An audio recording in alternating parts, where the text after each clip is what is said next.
Donc, direction le palais de justice de Grenoble, où je vous le disais, des policiers isérois et savoyards sont rassemblés pour réclamer des garanties afin d'exercer leur travail dans de meilleures conditions. Jordan Guéant, vous êtes sur place, une mobilisation qui intervient alors que le gouvernement s'apprête à faire un geste plus que significatif, je le disais.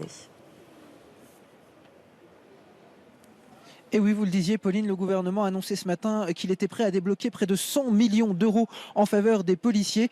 Cela ne va pas suffire dans l'immédiat à stopper cette mobilisation. Plusieurs dizaines de policiers isérois et savoyards sont déjà réunis ici au palais de justice de Grenoble en vue de manifester. À mes côtés, Hervé, policier à Grenoble depuis 21 ans. Hervé, cette annonce du gouvernement, 100 millions d'euros, est-ce que ça vous rassure ?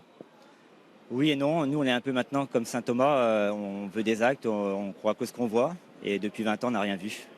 On n'a vu que des baisses d'effectifs, du manque de moyens, et donc des situations dégénérées, des zones de non-droit se créer.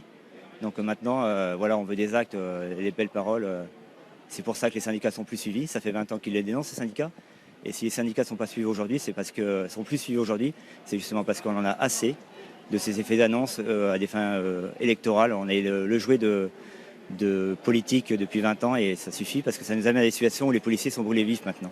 C'est-à-dire que vous n'attendez pas grand-chose de la rencontre ce soir avec le président de la République ? Grand chose, on sait que c'est difficile de tout changer du jour au lendemain.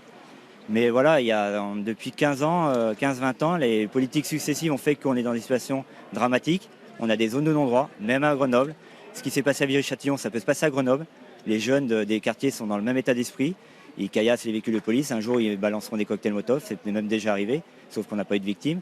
Donc voilà, on veut dénoncer ça. On veut avoir des moyens matériels, effectifs, pour pouvoir avoir une autre politique, une politique d'action. On ne veut plus être dans le n'y allez pas, parce que la politique, c'est quand vous n'avez pas de moyens, pas d'effectifs. Et la politique obligatoire, c'est n'y allez pas. On ne va pas prendre de risques. Hervé, un sondage ce matin est sorti. Il annonce que 91% des Français soutiennent votre mouvement. J'imagine que ça fait chaud au cœur quand on est policier de terrain comme vous. Ça fait énormément plaisir et puis on comprend que maintenant les citoyens ne sont pas aveugles et qu'ils comprennent notre situation.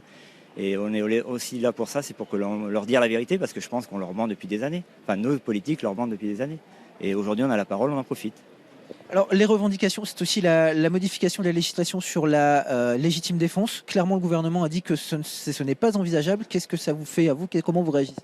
Disons que nous, on va avoir les moyens de travailler et dans les situations dans lesquelles on est actuellement, on a des situations de guérilla. Et si la législation de la légitime défense ne change pas, on aura des morts. Voilà, clairement. Parce qu'on en a parlé il y a eu une réunion lundi avec le proc général et le premier président de la Cour d'appel, qui nous ont tenu le même discours, comme quoi la légitime défense ne pouvait pas être modifiée. Le souci, c'est que la légitime défense telle qu'elle est actuellement, les policiers ne peuvent tirer qu'une fois qu'ils sont morts. Merci beaucoup Hervé, merci malheureusement sur ces paroles un peu tristes. On va vous laisser rejoindre le cortège car cette manifestation grenobloise va partir d'ici quelques minutes maintenant. Nous évidemment on vous racontera tout ça ce soir dans un reportage complet dans le journal de 19h, Pauline. Merci beaucoup Jordan et merci à votre avis.